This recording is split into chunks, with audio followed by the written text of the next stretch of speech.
Ladies and gentlemen, boys and girls, welcome back to Backyard Buckets. Today we're going to be talking about the Cleveland Cavaliers, a team that's been rebuilding ever since LeBron left them for the second time. This offseason, they have about $15 million in cap space.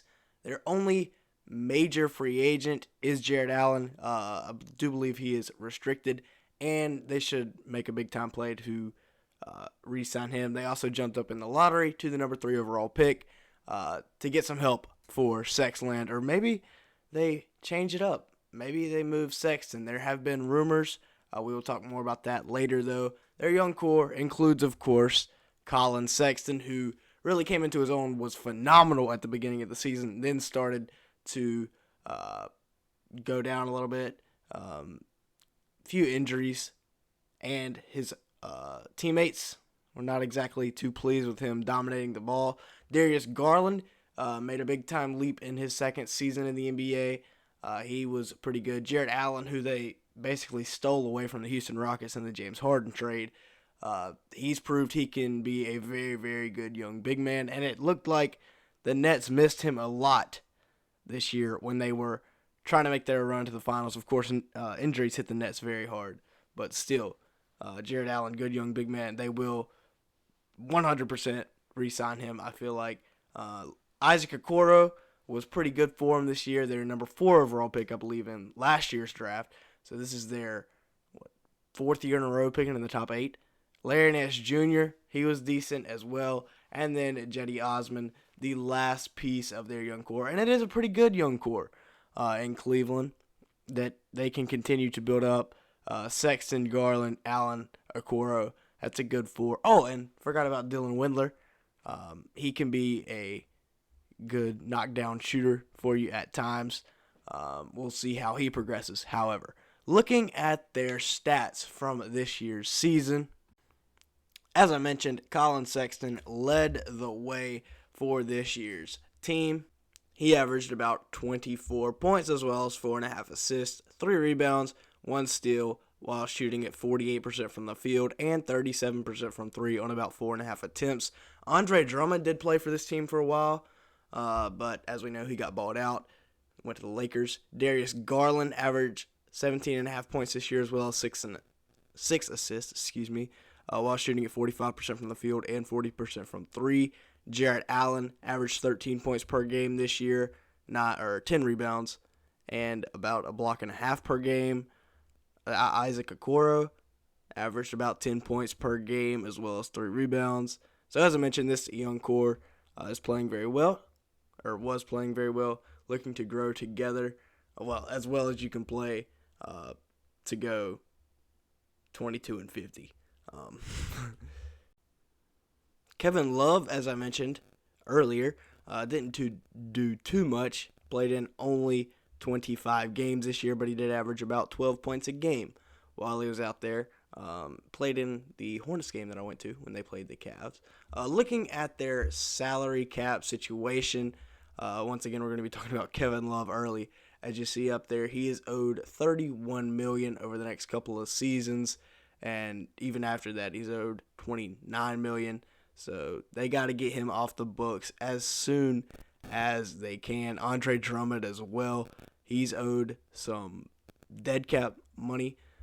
But going into next year, they only owe $94 million, so they will have about $15 million in cap space, as I mentioned earlier. They do get Taurean Prince off the books after this year, while retaining Windler, Okoro, Garland, Osman, and Larry Nance Jr. till at least 2023. By that time, they should have Jared Allen, an extension with him. He's only 23. Sexton, they should have an extension with him if they do not trade him. And I believe we're going to be talking about some trade rumors. Yeah, about to be talking about some trade rumors for Collin Sexton. So hold that thought. But yeah, a good young core. They do have most of it locked up until at least 2023. Some of it even locked up till 2024. So not the worst cap situation for the Cavs. It should be pretty easily managed. Now, trade rumors. As I mentioned, Collin Sexton. Some of his teammates were not the happiest with him dominating the ball. and they even said some of the other players in the NBA were taunting them, uh, saying that they're not going to get the ball because Sexton's going to shoot it. He is not the greatest defender at times, and you will have to pay him upwards of $100 million. So it might be the safer bet to just go with an Okoro Garland backcourt, or with their luck in the lottery, they could just take Jalen Green and roll with him. Who Jalen Green, as we'll talk about later, has the potential to be the best player in this draft class by a mile. Cade obviously has the much higher floor and a pretty good ceiling, but Jalen Green, he could be legit. Also, Kevin Love. There were buyout rumors this year, but I think before long, sooner rather than later, Kevin Love's going to be gone. He's only got 2 years left on his contract. One of the last remaining players from that championship team, and he can go play way better for a contender than he can in a rebuilding team in Cleveland, especially with his age. Injuries could be a factor in that huge contract. Kevin Love, I feel like, is on the way out the door. Now, speaking of the draft, we just talked about it.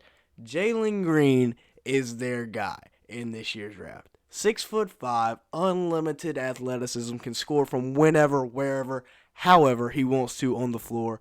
This cat has the potential to be the best player in the draft, and it's kind of eerie.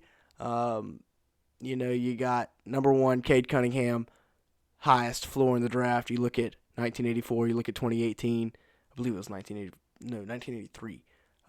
No, it was the 84 draft, I think, when Jordan was drafted. You got the high floor guy, then you got the big man going two in Evan Mobley, and at 3 you got the springy, well, Luka's not springy, but the shooting guard that can just score from wherever.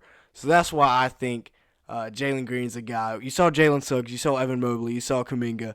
Those all 3 could be options at 3, but I feel like Jalen Green's going to be the guy. Unless he gets scooped up by the Rockets at 2, it's going to be Jalen Green. In that case, Mobley will fall, and maybe you think about Jalen Suggs or Jonathan Kuminga.